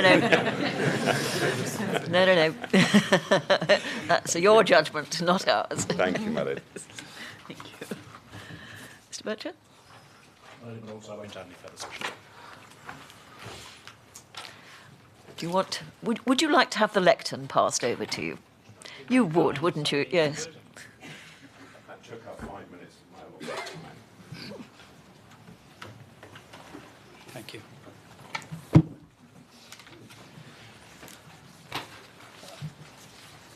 My lady and my lords, can I start off on what is probably not a very good note to correct something in the respondent's written case. I've given my learned friends notice of this. If you go to page 127 of core volume part 1, please. And paragraph 68b, my lord.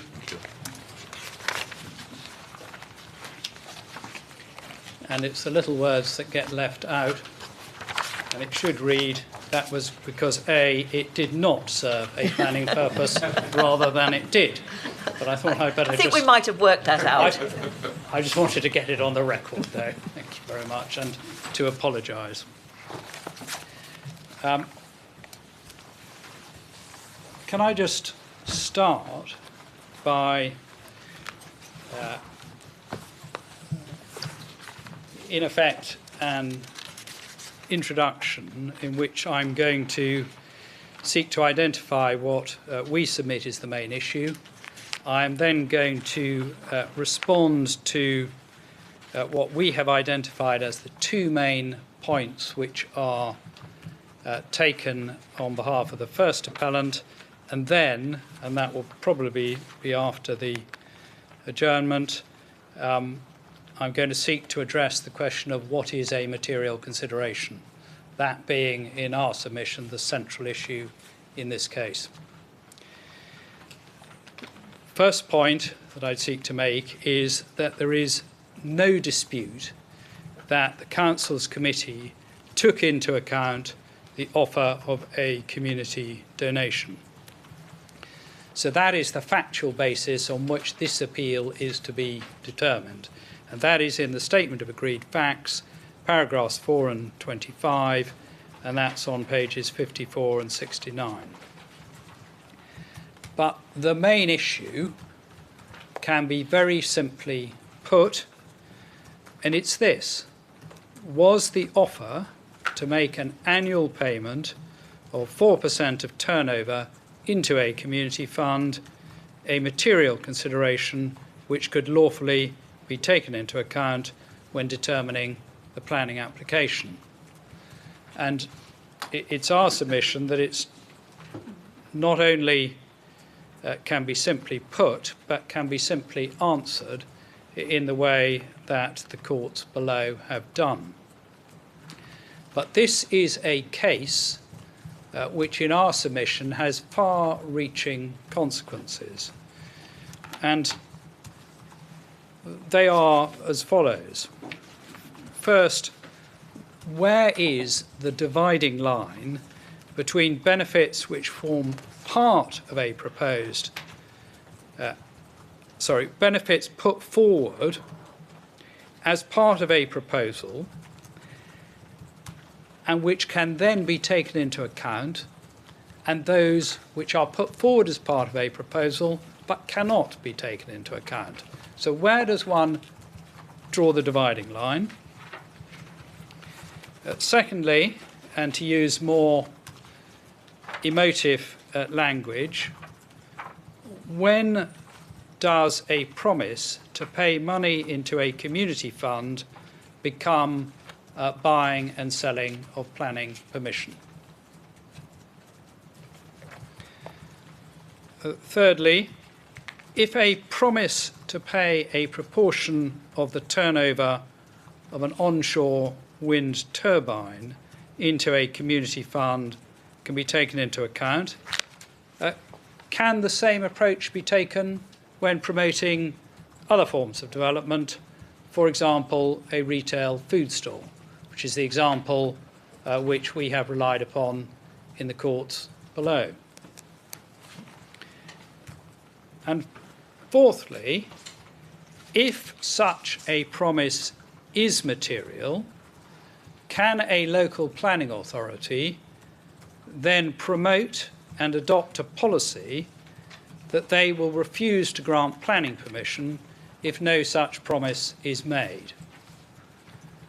And that last and fourth point would be a consequence of upholding this appeal. And I say would be, I perhaps should say could be, but I do put it as would be. I then turn back to the judgments in the Court of Appeal, and I rely on a statement made by Lord Justice Davis at paragraph 61, which is page 230 of Core Volume 1. The issue is not whether the community benefits are desirable, and there's no argument on behalf of the respondent it's not desirable, but the question is, were they material when determining this planning application?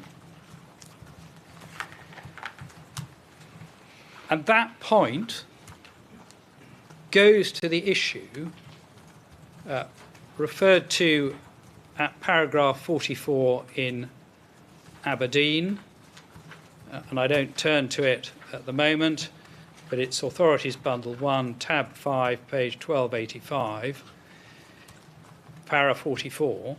It goes to the issue of whether an application for planning permission is determined on its merits and not because some additional benefit is offered. That is a critical issue.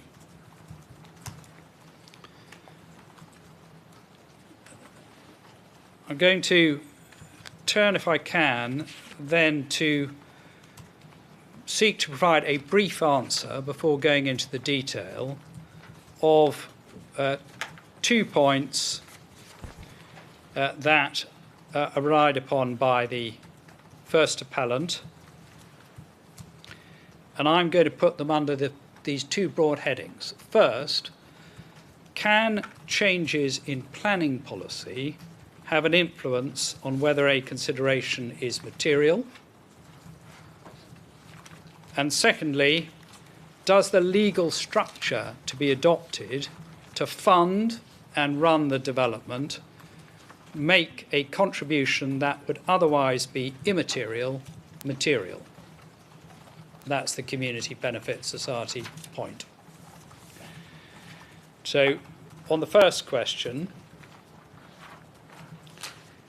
the appellant argues that this case raises a fundamental point, which is, can changes in planning policy, and in particular government policy, influence what is a material planning consideration?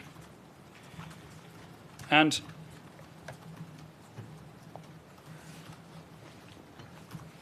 my lady and my lords, our submission is that the answer to the question is to be found in the Westminster City Council and Great Portland Estates case. And if I can now turn to Authorities Bundle Volume 1, tab 22 and page 1752.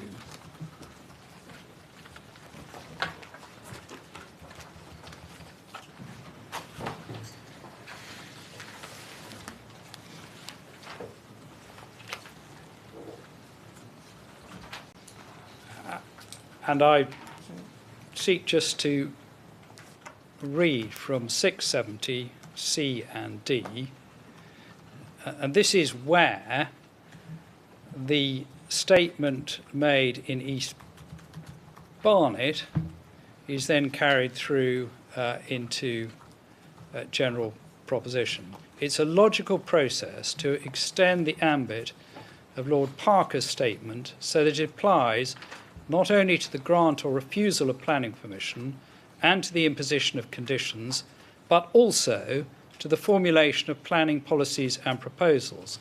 The test, therefore, of what is a material consideration in the preparation of plans or in the control of development, and then there's a reference to the relevant sections of the statutes, is whether it serves a planning purpose.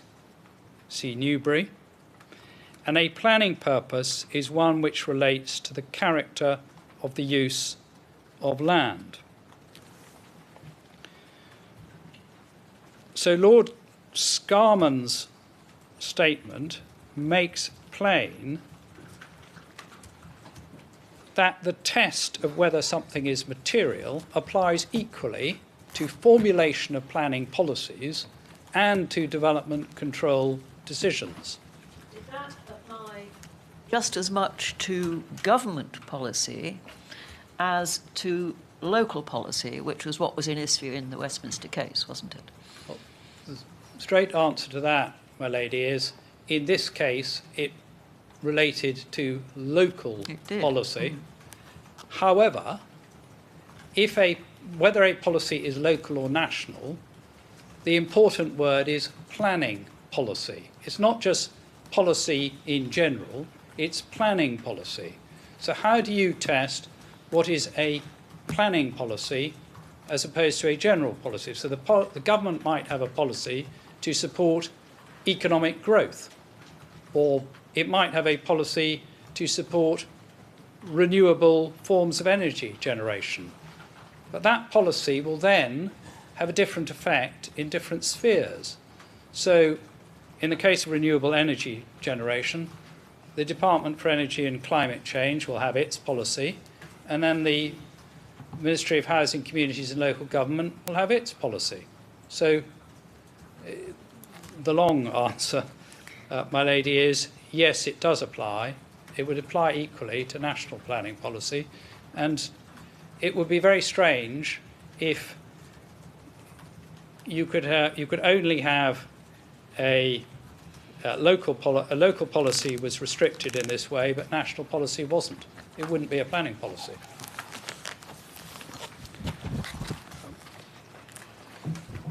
So,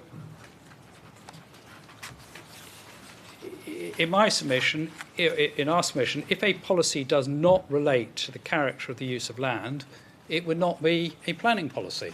It might be a wholly appropriate policy, but it wouldn't be a planning policy.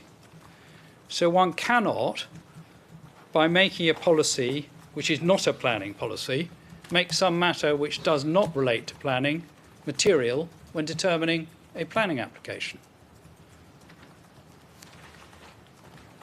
And this does not mean that the planning system will become detached from modern life, as is part of the appellant's argument. So planning policy, so long as it is planning policy and not some other policy, can adjust to social and economic circumstances. And if I can just give an example of that before the clock comes down for the moment. Circumstances change. So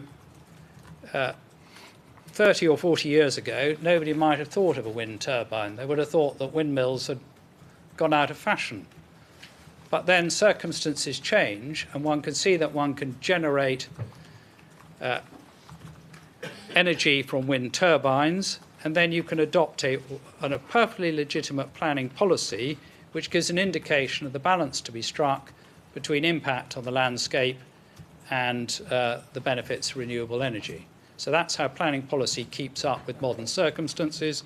Or to give another example, on retail, at one time it might be thought that it's a good thing to have out-of-centre retail. That might have been the policy in the 1980s, whereas now we have a policy that it's a good thing to have town centre retail and not to have out-of-centre. But that allows planning policy to adjust to modern circumstances, but still being material. So I don't know whether that's a good time. That sounded like you'd reached a point where you would prefer to give up for the time being. Well, I'm perfectly happy to go on, but I suspect that you would like a break at some stage. I think that would be a good idea. So we'll look forward to hearing from you further at 2 o'clock, and we'll adjourn now.